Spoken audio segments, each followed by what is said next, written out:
ಒಂದು ಸಿಂಪಲ್ ಆಗಿ ನಿಶ್ಚಿತಾರ್ಥ ಮಾಡಬೇಕು ಅಂತ ಅನ್ಕೊಂಡಿದ್ದಾರೆ. ಅಷ್ಟೇ ತಾನೇ, ಮಾಡ್ಕೊಂಡ್ರೆ ಆಯ್ತು ಬಿಡಿ. ಅಲ್ಲ, ಈ ವಿಷಯನ ಅವರೇ ಬಂದು ಹೇಳ್ಬೋದಾಗಿತ್ತು, ನಿಮ್ಮ ಹತ್ರ ಯಾಕೆ ಹೇಳಿ ಕಳಿಸಿದ್ರು? ಯಜಮಾನ್ರೆ, ಅದೇನು ಅಂತ ನೀವೇ ಮಾತಾಡಿ. ಎಲ್ಲಾ ವಿಷಯಕ್ಕೂ ನಾನೇ ಮೂಗ್ ತೋರಿಸಿದ್ರೆ ಚೆನ್ನಾಗಿರಲ್ಲ. ಈಗ ನಾನೇ ಅವ್ರಿಗೆ ಫೋನ್ ಮಾಡಿ ಕೊಡ್ತೀನಿ, ನೀವೇ ಮಾತಾಡಿ.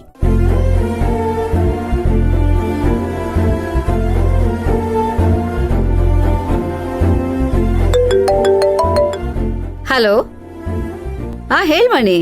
ನಮಸ್ತೆ ಅಮ್ಮ, ನಾನೀಗ ಸತ್ಯಮೂರ್ತಿಗಳ ಮನೇಲೇ ಇದ್ದೀನಿ. ನೀವೇನ್ ಹೇಳ್ಬೇಕೋ ಯಜಮಾನ್ರಿಗೆ ಎಲ್ಲ ಹೇಳ್ಬಿಡಿ. ಕೊಡು ಕೊಡು. ಅವ್ರ ಕೈಲಿ ಫೋನ್ ಕೊಡ್ತೀನಿ. ಯಜಮಾನ್ರೆ. ಹಲೋ. ನಮಸ್ಕಾರ ಯಜಮಾನ್ರೆ. ನಮಸ್ಕಾರ. ಏನಮ್ಮ, ಸಂಬಂಧ ಕಟ್ಟವ್ರು ನೀವು, ನೀವೇ ಹೀಗೆ ಅಡ್ಗೋಡೆ ಕಟ್ಕೊಂಡ್ಬಿಟ್ರೆ ಹೇಗೆ? ದಯವಿಟ್ಟು ಕ್ಷಮೆ ಇರ್ಲಿ ಯಜಮಾನ್ರೆ. ಹೆಣ್ಣೋಡೋ ಕಾರ್ಯಕ್ರಮಕ್ಕೆ ಬಂದಾಗ ಅಲ್ಲೇನ್ ನಡೀತು ಅಂತ ನಿಮ್ಗೆ ಗೊತ್ತು. ಹಾಗಾಗಿ ನಮಗೂ ಸ್ವಲ್ಪ ಮುಜುಗರ ಆಗತ್ತೆ. ನಿಮ್ಮನೆ ಹೆಣ್ಮಗಳಾಗಿದ್ರೆ ಇಷ್ಟೊತ್ತಿಗೆ ಆ ಮಾತೆ ಬೇರೆ ಆಗ್ತಿತ್ತು.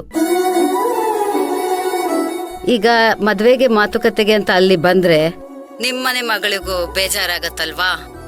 ಅದಕ್ಕೆ ಒಂದು ನಿಶ್ಚಿತಾರ್ಥ ಅಂತ ಆಗ್ಬಿಟ್ರೆ ಎಲ್ಲ ತಿಳಿಯಾಗೋಗ್ಬಿಡತ್ತೆ.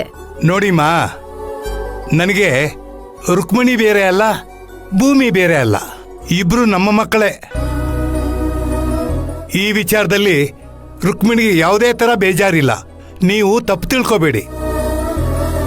ಈಗೇನು ನಿಶ್ಚಿತಾರ್ಥ ಮಾಡಬೇಕು ಅಷ್ಟೇ ತಾನೇ? ನಿಮ್ಮ ಅನುಕೂಲ ಹೇಗಿದೆಯೋ ಹೇಳಿ, ಆದಷ್ಟು ಬೇಗ ವ್ಯವಸ್ಥೆ ಮಾಡ್ತೀನಿ.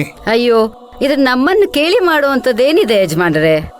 ನೀವು ಹಿರಿಯರು, ಸುತ್ತೂರಿನ ನಾಯಕರು, ಹೀಗೆ ಮಾಡಿ ಅಂತ ನೀವು ನಂಗೆ ಮಾರ್ಗದರ್ಶನ ಮಾಡಬೇಕು.